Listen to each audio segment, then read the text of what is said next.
Maintenant, le deuxième satellite, le satellite de télédétection, ça c'est un élément qui est plus important sur le plan militaire. À quoi sert un satellite de télédétection? Ce satellite va permettre aux États de l'AES de localiser précisément leurs ennemis, de situer les lieux où ils se trouvent afin de permettre aux armées de les neutraliser.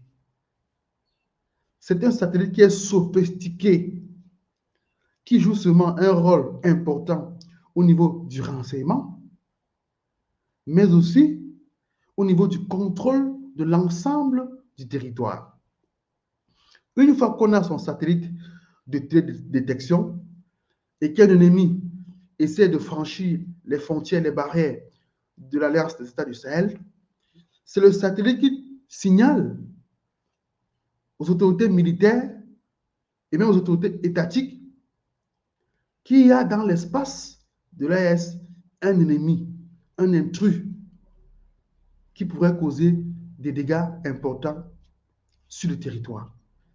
Et cette information permet aux armées de réagir immédiatement afin de neutraliser les ennemis. Donc, c'est un satellite qui va jouer un rôle hyper important au plan sécuritaire. Aujourd'hui, parce que ce satellite n'existe pas encore dans l'AES, les terroristes pénètrent les pays de toutes parts. Et les Occidentaux, depuis les bases,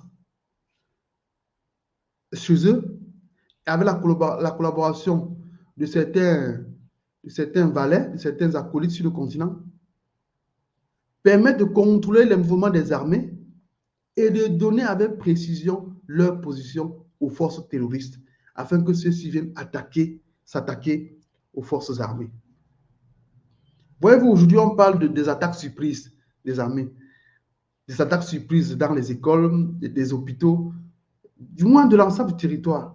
C'est parce que les groupes terroristes ont le renseignement fourni par les puissances ennemies qui ont le satellite et qui indiquent la position exacte des armées. Et une fois que les armées ont une position pas du tout vigilante par rapport à l'ennemi, allez, on fait pénétrer les groupes terroristes en leur donnant l'information et ils viennent commettre des dégâts au sein des populations sur le territoire. Voilà l'enjeu. Mais aujourd'hui, quand l'AES va avoir bientôt son satellite de télédétection, ils vont contrôler, ils vont suivre les mouvements des groupes rebelles à la loupe. Nous allons tous voir, c'est une avancée qui est vraiment à saluer. Nous allons voir ce qui va se passer sur le terrain dans la lutte contre le terrorisme. Ce sont des stratégies ou bien des initiatives qui coûtent cher aux États, mais qui permettent également aux États de garantir la paix et la sécurité de leur territoire et des frontières. Les armées étrangères d'occupation ont fait plusieurs années au Mali, au Burkina Faso et au Niger, mais ils n'ont jamais voulu efficacement lutter contre le terrorisme. Ils savent très bien ce dont ont besoin les États de l'AES, mais en tant qu'ennemis dans l'ombre, ils n'ont pas voulu donner les moyens logistiques aux États de faire face au terrorisme.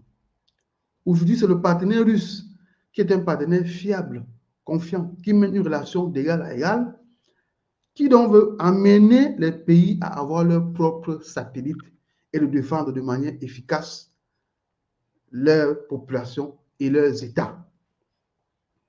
La France savait très bien, et la France le sait très bien, que ces satellites sont importants pour les populations de l'Alliance des États du Sahel et même pour l'ensemble des pays d'Afrique. Mais la France, dans sa politique de ruse, préfère ne pas outiller de manière sophistiquée ces pays afin de multiplier les dégâts et de gagner la même mise sur l'ensemble du territoire. Parce que les aides, on parle d'aide militaire, ce sont des aides, du moins des aides à moitié. Ce ne sont pas des aides complètes. Ce sont des aides de façade. Parce que lorsqu'on a identifié le besoin d'une population, on devrait, en temps normal, lui donner ce qui est important, ce qui est nécessaire et fiable pour sa sécurité, pour sa défense, pour la paix, pour son développement. Mais la France ne l'a pas fait.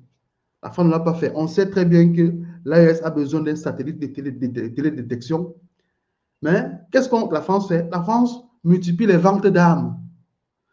En vendant les armes de deux côtés, en vendant les armes aux armées nationales et en vendant les armes au mouvement rebelle.